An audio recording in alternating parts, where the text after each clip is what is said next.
नमस्कार दोस्तों, मैं कमलेश यानी कनक आप लोगों का फिर से स्वागत करता हूँ। पिछली क्लासों में हम लोगों ने कुछ संधि से पूर्व जो नियम थे उनके बारे में अध्ययन किया था। आज हम उसी के क्रम में आज संधि के बारे में अध्ययन करेंगे। तो जब संधि के बारे में अध्ययन करते हैं तो उससे पूर्व देखो संधि शब्द क्या है और संधि शब्द की परिभाषा क्या है। तो संधि शब्द का मतलब होता है जोड़ना। संधि शब्द से तात्पर्य क्या है? जोड़ना, मेल करना या मेल करना। और विच्छेद शब्द का मतलब क्या होता है? अलग करना, अलग करना। ये तो इनका शाब्दिक अर्थ था। संधि का विलोम होता है विग्रह। संधि का विलोम क्या होता है? विग्रह। अब संधि शब्द की परिभाषा देते तो संधि कहते किसे हैं? यह तो इनका शाब्दिक अर्थ था। संधि कहते किसे हैं? दो या दो से अधिक, दो या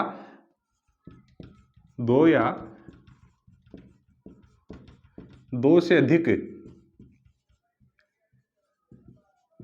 वर्णों के मेल से, मेल यानी जोड़ से, मेल से उत्पन्न विकार,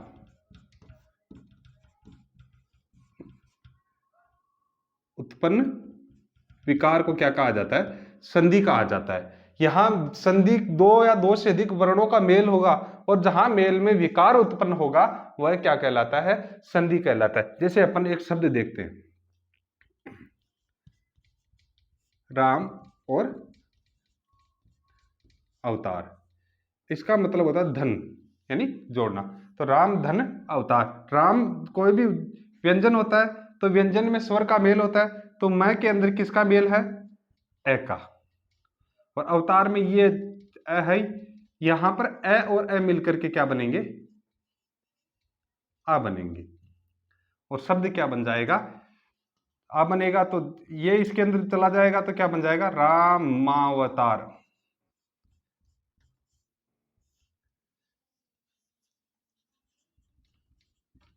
जगत धन ईश, जगत धन ईश। और शब्द क्या बन जाएगा? तय का क्या बन जाएगा? व्यंजन संधि के अंदर जगदीश।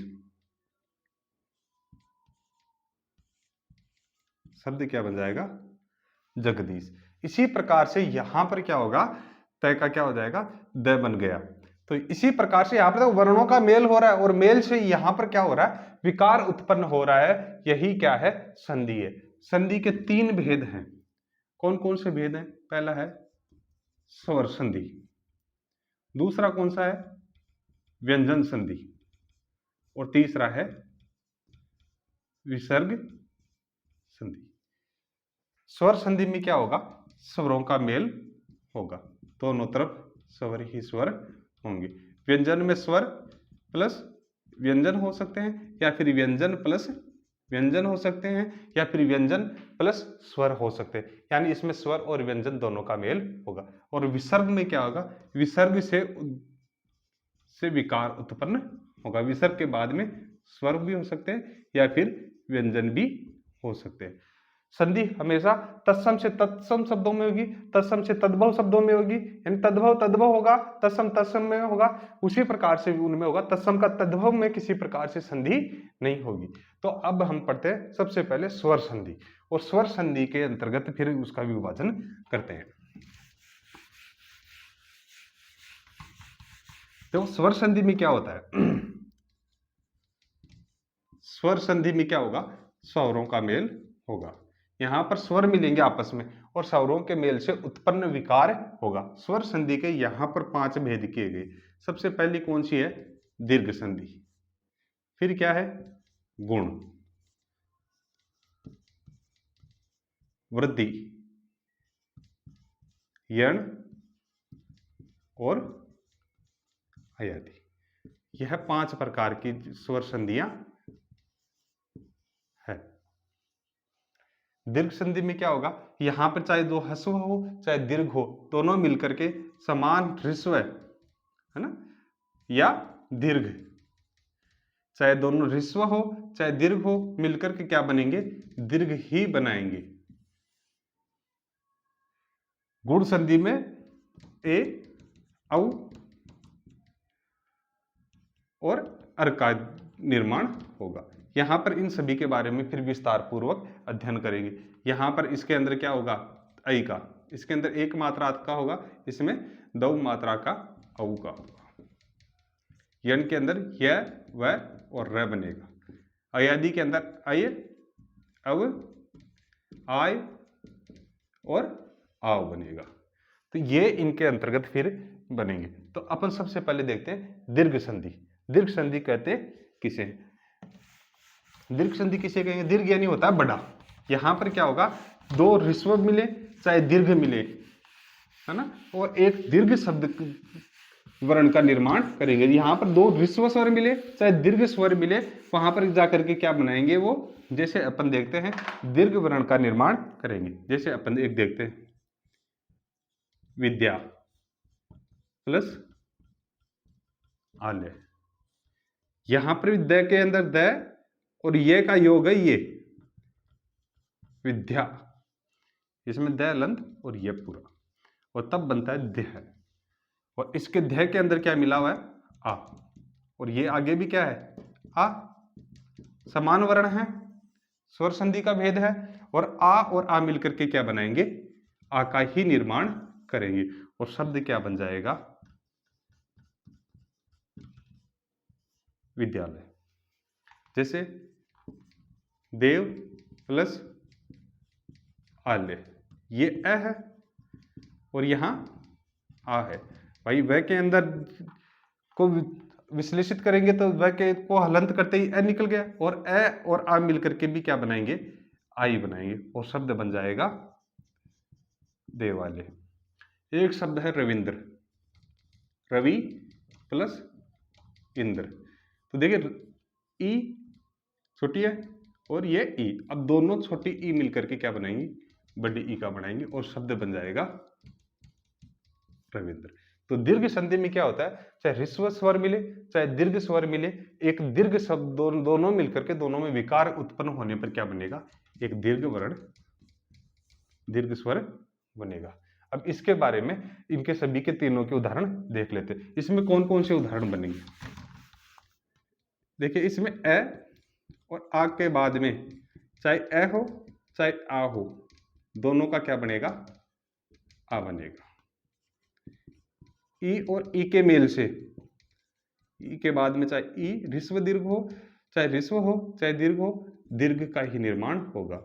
उ और उ के बाद में उ या उ आने पर क्या बनेगा, दीर्घ उ का निर्माण होगा। अब इन्हीं के बारे में देखते हैं। अब इन तीनों के उदाहरण विश्लेषित पूर्वक देखते हैं। देखिए इनकी संधि में अ और आ मिलकर के, अ चाहे आ मिले और चाहे अ चाहे आ मिले, तो शब्द क्या बनेगा, आ। यानी ऐसे अ का योग होने पर भी क्या बनेगा, आ बनेगा। जैसे नयन, न को हलंत करेंगे तो इसमें क्या निकलेगा, अ, और यहाँ अभिराम में भी क्या है, अ, और अ और अ मिलकर भी भी क्या बनेगा, आ बनेगा, और शब्द क्या बन गया, नयनाभिराम। सेना में आ है और यहाँ अ है, आ और अ मिलकर के भी क्या बन रहा है, आ, और शब्द क्या बन गया, सेनाध्यक्ष। महा प्लस आशय, यहाँ देखो आ और आ है तो शब्द क्या बन गया, महाशय। कुश प्लस आसन, कुश यानी होता है ना वो डाब, यानी उसको कहते हैं कुश का आसन, उसे क्या हो गया, कुशासन। पर्वत, पर्वत में अ है और यहाँ आ है, और अ और आ मिलकर के क्या बना, आ बन गया, और शब्द क्या बन गया, पर्वतारोही। माया प्लस अधीन, शब्द क्या बन गया, मायाधीन। यहाँ आ में अ का योग होने पर क्या बना, आ बना। कारा और आवास, और शब्द क्या बन गया, कारा में आ है और यहाँ भी आ है, और शब्द क्या बन गया, आ बन गया, और शब्द क्या बन गया, कारावास। यहां पर भी वही है, ई और ई के अंदर चाहे दीर्घ ई चाहे लघु ई, और शब्द क्या बनेगा, दीर्घ ई का निर्माण होगा। जैसे अति, अति में ई है और यहाँ भी ई है, और दोनों लघु ई मिलकर के एक दीर्घ ई का निर्माण करेगी, और शब्द क्या बना, अतीव। प्रति प्लस इक, शब्द क्या बना, प्रतीक। परी प्लस इक्ष्या, यहां पर देखिए एक छोटी है और एक बड़ी है, और शब्द क्या बना, परीक्षा। जानकी प्लस ईश, जानकी के स्वामी, ईश यानी स्वामी, और शब्द क्या बन गया, जानकीस। जानकी किसको कहा जाता है, सीता को, और जानकी के ईश कौन है, राम, और ये शब्द किसका है, राम के। वी प्लस इक्षण, और शब्द क्या बन गया, विक्षण। गति प्लस इंदु, और शब्द क्या बन गया, गति इंदु।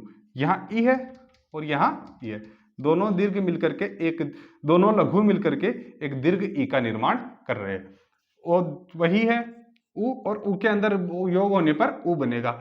यहाँ पर स्वर संधि के अंदर स्वरों का ही मेल होगा, भानु प्लस उदय, और शब्द क्या बन गया, भानुदय। क्यों, मात्रा यहाँ छोटी थी, यहाँ आकर के बड़ी हो गई, दोनों छोटी उ मिलकर के बड़े उ का निर्माण कर रहे हैं। मंजू प्लस उषा, यहाँ पर देखिए उ था, बड़े उ का उ और उ मिलकर के क्या बनाया, मंजूषा। भू प्लस उत्खनन, शब्द क्या बना, भूतखनन। अनु प्लस उदित, और अनुदित का हो गया, यहाँ पर देखिए छोटी है, दो छोटे उ मिलकर के क्या बनाए, एक बड़ा उ बना दिया, तो शब्द क्या हो गया, अनुदित। इसी प्रकार से यहाँ पर दीर्घ संधि में तीनों उक, री का भी बनता है, जिसमें री और री के योग से री बनती है, लेकिन यह हमारे न चल करके संस्कृत में मूल रूप से चलती है। यह था, अगले क्लास में अगली संधि के बारे में अध्ययन करेंगे। तब तक के लिए नमस्कार।